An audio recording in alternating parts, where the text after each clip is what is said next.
வணக்கங்க. ஹரிஷ் செல்லுங்க சேனலுக்கு உங்கள வரவேற்கிறேன். இன்னைக்கு நம்ம விஜய் அவர்கள் கரூர்ல பாதிக்கப்பட்ட குடும்பங்கள மகாபலிபுரத்துக்கிட்ட ஒரு ரிசார்ட்ல வச்சு அந்த குடும்பங்கள்லாம் சந்திச்சு ஆறுதல் சொல்லியிருக்கிறாரு. அவங்களுக்கு துக்கம் விசாரிச்சுக்கிறாரு. அத பத்தி நம்ம பார்க்கலாம். அதாவது போன மாசம் செப்டம்பர் 27ஆம் தேதி கேம்பெயின் போறப்ப கரூர்ல ஒரு அசம்பாவிதம் நடந்து போச்சு. அதுல 41 பேர் இறந்து போயிட்டாங்க ஸ்டாம்பீட்ல. ஒரு 100க்கு மேற்பட்டவங்க காயமடைஞ்சிருக்கிறாங்க. அதுல பாதிக்கப்பட்ட மக்கள்லாம் என்ன சொன்னாங்க ஃபர்ஸ்ட் ஆரம்பத்துல, "அது உடனே போய் பார்த்துருக்கணும். அவங்க பார்க்காம ஓடிட்டாங்க." அப்படிலாம் சொல்லி நெறைய பேச்சு நடந்தது. ஆனா எதனால இவங்க பார்க்கல, போலங்கிறது அப்புறம் கோர்ட்ல ப்ரூவ் ஆயிடுச்சு நம்மளுக்கு. அதுக்கப்புறம் இப்ப சிபிஐ விசாரணை நடந்துட்டு இருக்கு. அதுக்கப்புறம் என்ன சொன்னாங்க, "அங்க போய் தான் பார்க்கணும். கரூர் இன்னும் மக்கள சந்திக்கல, சந்திக்கல." அப்படின்னு சொல்லிட்டு இருந்தாங்க. அது சந்திக்கிறதுக்கு இவங்க எவ்வளோ ட்ரை பண்ணாங்க நமக்கு எல்லாமே தெரியும். அதாவது பிராக்டிகலா நம்ம பார்த்தோம்னா, எது எது நடைமுறைக்கு சாத்தியம்ன்னு நம்மளுக்கே தெரியும். ஏன்னா அவங்க விஜய் அவர்கள் மக்கள போய் சந்திக்கணும் கரூர்லன்னு சொல்லிட்டு, ரொம்ப ட்ரை பண்ணி இங்க டிஜிபி அலுவலகத்துல மனு குடுத்துருக்காங்க. குடுத்து அவங்க என்ன சொல்ட்டாங்க, "இல்ல நீங்க அந்த மாவட்ட எஸ்பி, அந்த டிஸ்ட்ரிக்ட் எஸ்பி கிட்ட தான் நீங்க பர்மிஷன் வாங்கணும்." அப்படின்னு சொல்லி அவங்க சொல்லிட்டாங்க. இவங்க நெறைய இவங்க இந்த டிவிகே சார்புல ஒரு பாதுகாப்பா போய் மக்கள சந்திச்சுட்டு வர்றோம். ஏன் திருப்பி எந்த ஒரு அசம்பாவிதமும் நடக்கக்கூடாது அப்படிங்கிறனால, இது மாரிலாம் பாதுகாப்பு வேணும்னு சொல்லி இவங்க குடுத்துருந்தாங்க மனு. ஆனா அதுக்கு எந்த ரெஸ்பான்ஸும் இல்ல. ஸோ அதனால இவங்க என்ன பண்ணாங்க, ஒரு கல்யாண மண்டபத்துல மக்கள் அங்க வர சொல்லி சந்திக்கலாம் கரூர்ல அப்படின்னு சொல்லி ஏற்பாடு பண்ணி கல்யாண மண்டபம் பார்த்துருக்காங்க. ஆனா அந்த மண்டபத்த கூட வாங்குனவங்க அட்வான்ஸ் திருப்பி குடுத்துட்டு, "இல்ல ஒரு பிரச்சனை வரும் வேண்டாம்" சொல்லி குடுத்துட்டாங்க. ஸோ அதுக்கும் வழி கிடையாது. ஸோ எதுவுமே பண்ண முடியல. ஆனா நெறைய மீடியாவோ, நெறைய அரசியல் கட்சிகளும் என்ன சொல்லிட்டு இருக்காங்கன்னா, ஏதாவது ஒண்ணு உசுப்பேத்தி விடுற மாரி ஆரம்பத்துலேருந்து சொல்ற மாரி, "நீங்க போயிருக்கணும், பண்ணணும்." எப்படி முதல்லாம் பாதுகாப்பு இல்லாம இந்த இவங்க இந்த ஸ்வீப்பர்ஸ்லாம் இது பண்ணிட்டு இருந்தாங்கல்ல, பார்க்கலைல்ல. அது கூட சொன்னாங்க. அது மாரி துப்புரவு தொழிலாளர்கள்லாம் இவங்க போய் பார்த்துருக்கணும். பார்க்கல, நேர்ல பார்க்கல, போல அப்படிலாம் சொன்னாங்க. அது எவ்வளோ இப்ப இவரு போய் பார்த்தாருன்னா எவ்வளோ கூட்டம் வரும், என்ன வரும்னு சொல்லி நெறையவே தெரியும். நம்மளுக்கு அது மாரி ஆனா இவங்க ஏதோ ஒரு பேசிட்டே போயிடுவாங்க. அதே மாரி கரூர் மக்கள் போய் இன்னும் பார்க்கல, போல, அப்பயே பார்த்துக்கோன்னு சொல்லி ஆளாளுக்கு பேசிட்டு இருக்கிறாங்க. இவங்க இவரு அதாவது விஜய பத்தி மத்தவங்க எல்லாரும் பேசுறாங்க. ஆனா இவரு மட்டும் பேசல. எதுவுமே பேசல. அவரு என்ன செய்யணுமோ, ஏது செய்யணுமோ அவரு ஒரு முடிவு எடுத்து அது பிரகாரம் தான் போயிட்டு இருக்கிறாரு. அப்படிங்கிறப்ப கரூர்ல போய் மக்கள சந்திக்கிறதுக்கு எவ்வளோ ட்ரை பண்ணி முடியல. சரி என்ன பண்றது? ஆனா எப்படி இருந்தாலும் மக்கள பார்த்து தான் ஆகணும். ஏன்னா ஒரு வீட்ல துக்கம் நடந்ததுன்னா நம்ம அங்க போய் தான் விசாரிப்போம். அது நியாயம் தான். அவங்கள இங்க வர சொல்லி பண்ண மாட்டோம். நம்ம நார்மலா பண்ண மாட்டோம். ஆனா இப்ப இருக்க சிச்சுவேஷன்ல நம்ம பார்க்காம இருக்கிறத விட, பார்க்க முடியலன்னு சொல்லி ஏதோ காரணம் சொல்றத விட, அவங்க இங்க வர வச்சாச்சும் பார்க்கணும் அப்படின்னு சொல்லி ஒரு ஒரு ஒரு நல்ல எண்ணத்தோட, ஒரு ஒரு என்ன சொல்றது? ஒரு மனுஷத்தன்மையோட அவர் ஒரு நல்ல ஹியூமன் பீயிங்கா அவர் வர வச்சிருக்கிறார். அது மத்தவங்க ஆளாளுக்கு அவங்க கண்ணுல ஒவ்வொரு மாரி விமர்சனம் சொல்லிட்டு தான் இருக்கிறாங்க. இது என்னது ஒரு அந்த இறந்த வீட்ல உள்ளவங்க இது மாரி இவங்களுக்கு தெரிஞ்சவங்களோ, யாராவது இறந்து போனா இது மாரி தான் பண்ணுவாங்களா? வர சொல்லுவாங்களா? அந்த அவங்க பனையூர் பக்கத்துல இருக்க மகாபலிபுரத்துல கூட்டு எல்லாரையும் வர சொல்லி பார்க்க சொல்றாங்களே! இதெல்லாம் என்ன பயங்கர கிரிட்டிசிசம் எக்கச்சக்கமா வந்துட்டு தான் இருக்குது. ஆனா இவரு என்ன நடந்தது? என்ன பண்ணாரு? இவருக்கு தெரியும். அவங்கவங்க பேச்சுக்காக இவரு செவிசாய்ச்சு, இல்ல அதெல்லாம் சொல்றாங்களே! நம்ம அப்படிலாம் பண்ணக்கூடாது. அங்க தான் போய் பார்க்கணும் போய் அதுல ஒரு பிரச்சனை ஆச்சு. அதுக்கு ஒண்ணு சொல்லுவாங்க. ஏன் நீங்க என்ன சொல்லுவாங்கன்னா, ஃபர்ஸ்ட்டு கல்யாண மண்டபத்துல வச்சு பார்த்தோம்னு வச்சுங்களேன், அது எதுக்கு கல்யாண மண்டபத்துல வச்சு பார்க்கணும்? வீடுங்களுக்கு போய் தானே விசாரிக்கணும்பாங்க. அது வீடுங்களுக்கு போய் விசாரிக்கிறப்ப, அது எங்கெல்லாம் சின்ன சின்ன எப்படி உங்க தெரு எப்படி இருக்கும்? மக்கள் பாதுகாப்பு இருக்கா? இவர் வந்தா எவ்வளோ மறுபடியும் பிரச்சனை வந்தா என்ன பண்றதுலாம் தெரியாம பார்த்து, அப்போ ஒரு பிரச்சனை அப்ப என்ன சொல்லுவாங்க, இவருக்கே போனாரு. அப்படி ஸோ நம்ம அதான் சொல்றேன், நாக்கு நரம்பு இல்லங்கிறப்ப எது விதமா பேசுவாங்க. பல விதமா பேசுவாங்க.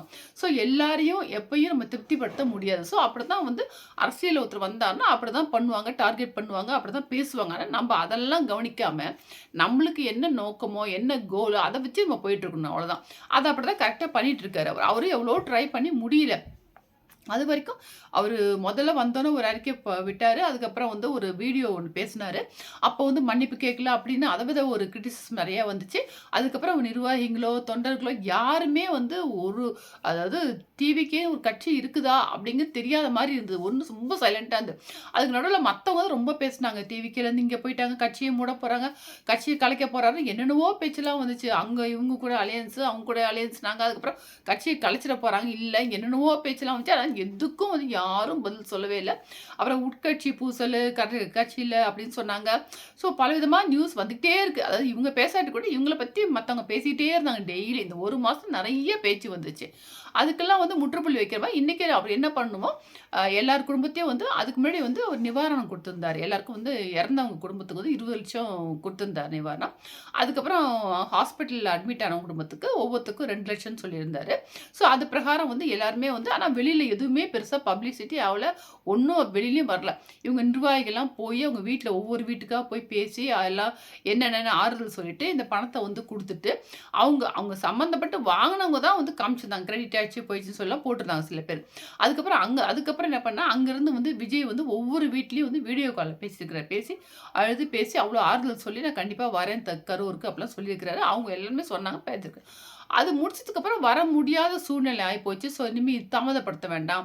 இனிமே ரொம்ப நாளாயிடும் சொல்லிட்டு கரெக்ட்டா 30 நாளுக்குள்ளயே நடக்கணும்னு சொல்லிட்டு தான் எல்லாரையும் வந்து மகாபலிபுரத்துல இருக்கிற ஒரு ரிசார்ட்ல வந்து ஒரு 5 ஸ்டார் ரிசார்ட்ல வந்து எல்லா குடும்பத்தையும் வந்து ஒரு 10 ஆம்னி பஸ் வச்சு எல்லாரையும் வர சொல்லியிருக்கிறாரு. ஒவ்வொருத்தர்ட்டயும் தனியா பேசி வர சொல்லியிருக்கிறாங்க. அதுல வந்து 38 குடும்பம் வந்து வரோம்ன்னு சொல்லிட்டு வந்திருக்கிறாங்க. பாக்கி 3 குடும்பம் என்னன்னு ஒவ்வொரு ரீசன் சொல்றாங்க. கரெக்ட்டா தெரியல. என்னன்னா, சில பேர் வந்து 30 நாள் வரைக்கும் நம்ம இங்க தான் இருக்கணும். வெளியூர் போக்கூடாதுன்னு சொல்றதாவும், சில பேர் கொஞ்சம் அவர் இங்க வராம நாங்க இங்க வரதா சொல்லி அதிருப்தியா இருந்தாங்கன்னு சொல்றாங்க.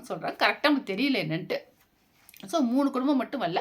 38 குடும்பம் வந்திருக்கிறாங்க. வந்து அவங்க வந்து ஞாயித்துக்கிழமையே 26ஆம் தேதி ஞாயித்துக்கிழமையே வந்து அவங்க அங்கேருந்து ஆம்னி பஸ் எல்லாருக்கும் அனுப்பிச்சு, அவங்க பத்திரமா கூட்டிட்டு வர சொல்லி, இங்க ரிசார்ட்ல வந்து ஈவினிங்கே நைட்டே வந்து தங்க வச்சுட்டு, ஒவ்வொருத்தருக்கும் தனித்தனியா ஒரு 50 ரூம் புக் பண்ணி எல்லாரையும் தங்க வச்சுட்டு, மறுநாள் காலைல எல்லாரையும் வந்து இவர் சந்திக்கிறதா பிளானு. அதில வந்து எல்லாருமே கான்ஃபரன்ஸ் ஹால்ல உட்காந்துருக்கிறாங்க. இவர் ஒரு ரூம்ல வந்து விஜய் ஒரு 8, 8:30 மணி போல போறாரு. போயிட்டு அந்த ரூம்ல வந்து அவர் மட்டும் தான் இருக்கிறார். அவருக்கு எந்த கேமரா எதுவுமே இல்ல. மீடியாவுக்கு வந்து அலோவ் கிடையாது. மீடியா அலோவ்ட் கிடையாது. யாருமே கிடையாது. எஸ்கார்ட்ஸ் எல்லாமே வெளில அவங்க பவுன்சர்ஸ் எல்லாம் வெளியில தான் நிக்கிறாங்க. உள்ளார யாருமே கிடையாது. அவர் மட்டும் தான் தனியா இருக்காரு. உள்ளார போயிட்டு வந்தவங்களும் சொல்றாங்க. செல்ஃபோன் கூட வந்து சைலன்ட்ல போட்டு திருப்பி தலைகீழா வச்சுட்டாரு. மத்தபடி யாருமே இல்ல சொல்லிட்டு, ஒவ்வொரு குடும்பமா வந்து அந்த ரூம்குள்ள போய் விஜய பார்த்து பேசுறாங்க. ஒவ்வொருத்தருக்கும் 1/4 மணி நேரம், 1/2 மணி நேரம் எவ்வளோ டைமிங் ஒவ்வொருத்தருக்கும் வேரி ஆகும். சில பேர் 20 மினிட்ஸ் ஆகும். நெறைய பேர் இருந்தாங்கன்னா 1/2 அன் ஹவர் ஆகும். இந்த மாரி பேசி ஒரு 8, 9 மணி நேரத்துல வந்து எல்லாரையும் சந்திச்சுக்கிறார் ஒவ்வொரு குடும்பத்தையும். அது ஒவ்வொரு குடும்பமும் என்ன சொல்றாங்க, சில பேர் வந்து அவ்ளோ வந்து அழுதாரு. அவ்ளோ உடைஞ்சு போயிட்டாரு. ஆளே இளைச்சு போயிட்டாரு. நாங்க கூட தைரியமா இருக்கிறோம். ஆனா அவர் ரொம்ப உடைஞ்சு போய் அ எங்க கால்லலாம் விழுந்து ஒவ்வொருத்தரோட கால்ல விழுந்து மன்னிப்பு கேட்கிறாரு. உள்ளார போனோனே முதல்ல சொன்ன வார்த்தை, "உங்கள இங்க வர வச்சு பார்த்ததுக்கு என்ன மன்னிச்சுருங்க. நான் தான் அங்க வந்து பார்த்துருக்கணும். ஆனா வர முடியாத சூழ்நிலையானால தான் உங்கள இங்க வர வச்சு பார்த்தா, அதுக்கு முதல்ல மன்னிச்சுருங்கன்னு" சொல்லிட்டு இது மாரி நடந்ததுக்கு வந்து கால்ல விழுந்து மன்னிப்பு கேட்டாரு ஒவ்வொருத்தர்ட்டயும். சில பேர் சொல்றாங்க, விழ வந்தார். நாங்க வந்து வேண்டாம், வேண்டாம் ஐயோ தடுத்துட்டோம் சொல்லிட்டு, நாங்க அவருக்கு ஆறுதல் சொல்லிட்டு வந்தோம். அவரு அவ்ளோ உடைஞ்சு போயிட்டு பயங்கர டிப்ரஷன்ல இருக்காரு. சரி சாப்பிட்டாரா இல்லையான்னு கூட தெரியல. அப்படி இளைச்சு போயிட்டாரு. ஒவ்வொருத்தரும் போயிட்டு வந்தாங்க. ஒவ்வொருத்தரும் ஒவ்வொரு மாரி பேட்டி குடுக்குறாங்க. அது மாரி வந்து ஒவ்வொருத்தரும் சொல்லிட்டு இருந்தாங்க. ஆனா வந்து குழந்தைங்கள பார்த்து இவங்க செல்லங்கள இழந்துட்டேனேன்னு சொல்லிட்டு ஒரு ஃபேமிலில வந்து இந்த குழந்தைகள இழந்துட்டேனேன்னு சொல்லி அப்படி அழுதாரு. அப்புறம் அழுகை நிறுத்தவே அழுக மட்டும் தான் கண்ல தண்ணி வந்துகிட்டே இருக்குன்னு சொல்லி அவங்க சொல்றப்பயே நம்மளுக்கே ஒரு மாரி அழுகையா வருது. அப்புறம் நாங்க ஆறுதல் சொல்லிட்டு வந்தோம்னு ஒவ்வொருத்தரும் சொல்றாங்க. அந்த அளவு பேசி உங்க குடும்பத்தில ஒருத்தரா நான் இருக்கிறேன். உங்க குடும்பத்தில வந்து நீங்க இழந்தத வந்து ஈடு செய்யவே முடியாது. பணம் இது எதுவுமே ஈடே செய்ய முடியாது. அப்படின்னு சொல்லிட்டு ஆனா இதுக்கு வந்து நான் உங்க குடும்பத்தில உங்களுக்கு எதுவா இருந்தாலும் நாங்க துணையா இருக்கிறோம். நான் கண்டிப்பா பண்றேன். படிப்பு விஷயமாட்டும், வேலை விஷயமாட்டும், இன்சூரன்ஸ் எதுவா இருந்தாலும், அந்த உடம்பு சரியில்லைன்னா ஹாஸ்பிட்டல் பார்க்கறதுக்கு எதுவா இருந்தாலும், நான் வந்து கடைசி வரைக்கும் உங்க துணையா இருப்பேன். நான் பார்த்துக்கிறேன் அப்படின்னு சொல்லி உறுதி குடுத்துருக்காருன்னு சொல்லி சொன்னாங்க. சொல்லிட்டு நாங்க வந்துட்டோம். கிளம்பி பத்திரமா அது மாரி கூட்டிட்டு போயிட்டு, அழகா கூட்டிட்டு வந்து விட்டுட்டாரு அப்படின்னு சொல்றாங்க. இதுல இன்னொன்னு வந்து மத்தவங்கலாம் வந்து மீடியால, அரசியல் கட்சியில என்ன சொல்றாங்க, இது தப்பு அப்படி இப்படின்னு ஆளாளுக்கு ஒவ்வொரு விமர்சனம் வச்சுட்டே இருக்கிறாங்க. ஆனா இது யாருக்கு விஜய்க்கும், அவங்க சம்மந்தப்பட்ட குடும்பத்துக்கும் உள்ள பிரச்சனை. அவங்க புடிக்கல, போலன்னா அவங்க சொல்லணும். நாங்க வரமாட்டோம், போமாட்டோம். எங்கள எதுக்கு கூப்பிடணும் அவங்க சொல்லணும். ஆனா சம்மந்தப்பட்டவங்க ஒண்ணும் சொல்லல. இவரு கூப்ட்டுருக்காரு, பேசியிருக்கிறாரு. அவங்க வந்து வந்திருக்கிறாங்க. விருப்பப்பட்டு வந்திருக்கிறாங்க. அப்புறம் ஃபோட்டோலாம் எடுத்துருக்கிறாங்க.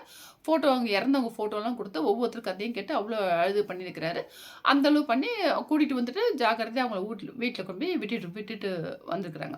அப்படிப்பட்டப்ப மத்தவங்க வந்து விமர்சனம் வச்சுட்டே இருக்கிறாங்க. எது பண்ணாலும் வந்து ஒரு நல்லது பண்ணாலும் சரி, எது பண்ணாலும் சரி, அதில குறை கண்டுபிடிச்சு பேசிக்கிட்டு இப்படியே தான் வந்துட்டு இருக்கிறாங்க. இது வந்து ஒரு என்ன சொல்றது? இது வந்து ஒரு மனசு சம்மந்தப்பட்ட ஒரு அது மாரி ஒரு விஷயம்.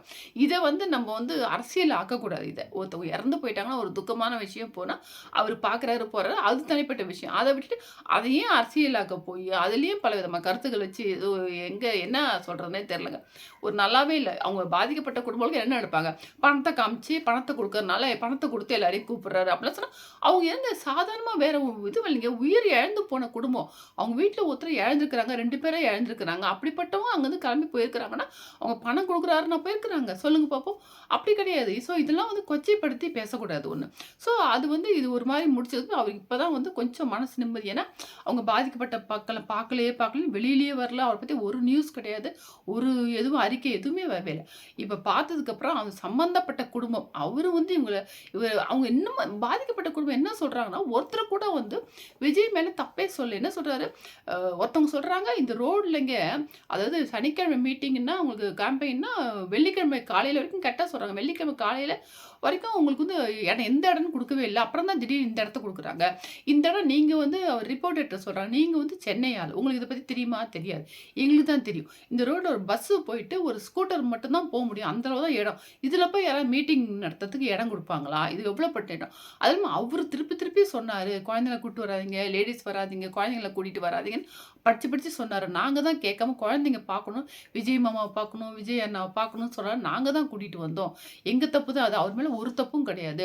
ஸோ அவர் வெளியூர்லேருந்து வந்தா இந்த ஊர பத்தி ஒண்ணுமே தெரியாது அவருக்கு. அவர் பேச தான் வந்தாரு. மத்தபடி பாதுகாப்பு குடுக்க வேண்டிய அரசாங்கம், அந்த போலீஸ் டிபார்ட்மெண்ட் தான் பாதுகாப்பு குடுத்துருக்கணும். ஸோ அவங்க குடுக்கல. ஸோ இவரு மேல தப்பு கிடையாதுன்னு அந்த பாதிக்கப்பட்ட ஒவ்வொருத்தருமே வந்து விஜய் வந்து அவர் காரணமே கிடையாது அப்படின்னு தான் எல்லாருமே சொல்றாங்க. ஸோ சம்மந்தப்பட்டவங்களே வந்து ஏத்துக்கிட்டு, ஒத்துக்கிட்டு அது மக்களே சொல்றாங்கன்றப்ப, மத்தவங்களுக்கு வந்து என்னன்னா, அது எப்பிட்றா ஒரு தடவ நடந்திருக்கே!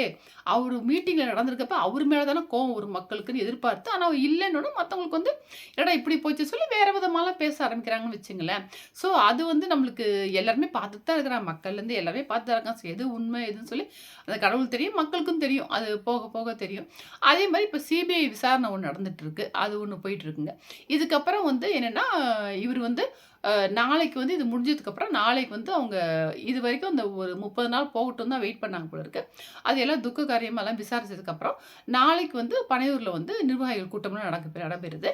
அதுல வந்து என்ன சொல்றாங்கன்னா, இவரு அந்த செக்ரட்டரியா வந்து ஜெனரல் செக்ரட்டரியா வந்து இவர வந்து ஆதவ் அர்ஜுனாவ நியமனப்படுத்தலாம் அப்படிங்கிற மாரி ஒரு பேச்சு சொல்றாங்க. அதாவது புஷி ஆனந்தா செயலாளரா இருந்தார், செக்ரட்டரியா இருந்தார் பார்த்தீங்களா, அவர வந்து வேற போஸ்ட் குடுத்துட்டு, ஆதவ் அர்ஜுனா வந்து செக்ரட்டரியா போடலாம் அப்படிங்கிற மாரி ஒரு பேச்சு வர மாரி சொல்றாங்க. ஸோ பலவிதமான நிர்வாகிகள் எல்லாரையும் திருப்பி மாத்தி, எல்லாருக்கும் நெறையா வந்து போஸ்டிங்லாம் போட்டு, எல்லாமே நாளைக்கு பண்ண போறாங்க அப்படின்னு சொல்லி சொல்றாங்க. ஸோ தொண்டர்கள், அவங்க நிர்வாகிகள் உற்சாகமா எல்லாம் வரப்போறாங்கன்னு சொல்றாங்க. அதுக்கு நடுவுல விஜய் வந்து ஒரு அறிக்கை குடுத்திருந்தாரு இன்னைக்கு தான். என்னன்னா, இப்போ வந்து மழை பெய்யுது. பருவமழை ஆரம்பிச்சதுனால, அங்க தஞ்சாவூர் டிஸ்ட்ரிக்ட்ல வந்து நெறைய வந்து மழை பெஞ்சு, அந்த நெற்பயிர்கள்லாம் வந்து அறுவடை பண்ண நேரத்தில எல்லாம் நனைஞ்சு போய் வீணா போயிடுச்சு. அதே அறுவடை பண்ண நெல்லுலாம் இருக்கு பார்த்தீங்களா?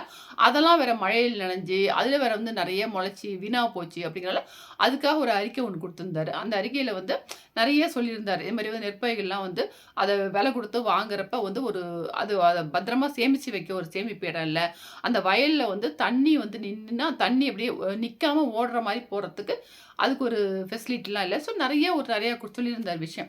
இதெல்லாம் அவங்க பண்ணாம விவசாயிகள் வந்து இன்னும் பருவமழை இப்ப தான் ஆரம்பிச்சிருக்கு. அடுத்தாப்புல பருவமழை வரத்துக்குள்ளாரச்சு நல்லது பண்ணணும். விவசாயிகளுக்கு என்னென்ன பண்ணணுமோ அதெல்லாம் பண்ணணும்னு சொல்லி ஒரு விஷயம்லாம் சொல்லியிருந்தாரு. அது அறிக்கை வந்து ரொம்ப 1 மாசத்துக்கு அப்புறம் இப்ப தான் ஃபர்ஸ்ட்டு ஒரு அறிக்கை குடுத்திருந்தாங்க. ஸோ அவர் வந்து விஜய் வந்து கட்சியெல்லாம் கலைக்கிறதாவும் இல்ல, ஒரு எலக்ஷன்ல நிக்கிறது தான். ஆனா தனியா நிக்கிறாரா வந்து உங்களுக்கு மத்தவங்களோட வந்து கூட்டணியான்னு தெரியல. ஆனா வந்து அவரு முன்ன வச்ச கால பின்ன வைக்காம, அது ஃபார்வர்டா போயிட்டு தான் இருக்கிறாருங்கிறது நல்லா தெரியுது. ஸோ திரும்ப வந்து அவரு வந்து கட்சி பணி ஆரம்பிச்சுட்டாரு. எலக்ஷன் வரப்போகுது. ஏன்னா எலக்ஷன் கொஞ்ச நாள் தான் இருக்குது. நெறைய மாவட்டத்துக்கு இன்னும் போவே இல்ல. அதுவும் இல்லாம இது ஒண்ணு கேட்டுருக்காங்க. எப்படின்னா வந்து என்ன ஒரு இது, அதாவது வந்து அந்த ப இது கேம்பெயின்லாம் போனா, அது என்னென்ன ஒரு புரோட்டோகால் இருக்கும்ல, எப்படி எப்படி பண்ணணும், போணுங்கிறத ஒரு எல்லா கட்சிங்களுக்கும் சேர்ந்து ஒரு குடுக்கணும் பார்த்தீங்களா? இப்படிதான் போணும், வரணும்னு சொல்லி ஒரு இது குடுப்பாங்க பார்த்தீங்களா? ஒரு என்னென்ன செய்யணும்னு சொல்லி சொல்லுவாங்கல்ல, அது வந்து சொல்லவே இல்ல. அத வேற கேட்டுருக்கிறாங்க. எப்ப எப்படி நடந்துக்கணும்? எப்படி வந்து வண்டியில போகணும்? எத்தன பேர் பாதுகாப்பு போணும்? எங்கெங்க பேசணும்? என்ன? ஏது? இல்ல வந்து ஊருக்கு நடுவுல வந்து உங்களுக்கு பிரச்சனை வரும்னா, ஒரு கிரவுண்டா அவுட்டர்ல குடுப்பாங்க. அது மாரிலாம் கூட ஒரு பிரச்சாரம் பண்ணலாம். அது மாரிலாம் நெறைய வந்து ஏற்பாடு போயிட்டுருக்குது. இதில வந்து பார்த்தீங்கன்னா, இன்னும் கொஞ்ச நாள் தான் இருக்கு. ஏன்னா அக்டோபர் வந்துச்சு. இன்னும் இதில ஒரு 2 மாசம் இருக்குது. அதில ஒரு 4 மாசம் மொத்தம் 6 மாசம் தான் இருக்கு. ஸோ அதுக்குள்ள வந்து அந்த கட்சி பணிகள எலக்ஷனுக்காக வந்து எல்லா வேலையும் செய்யணும். ஸோ இப்ப தான் ஆரம்பிச்சிருக்கிறாங்க. எல்லாம் நெஞ்சூர நடக்கும்னு நினைக்கிறேன். அவரும் வந்து 26 எலக்ஷனுக்காக வந்து அவருடைய வேலைய ஆரம்பிச்சிருக்கிறாரு. படிப்படியா அடுத்தாப்புல ஒவ்வொரு அப்டேட்டா வரும். என்ன பண்ண போறாங்க? எப்படி பண்ண போறாங்க? கேம்பெயின் எப்படி நடத்த போறாங்க? மக்கள எப்படி சந்திக்க போறான்னு சொல்லி அப்புறம் அப்டேட் வரும்.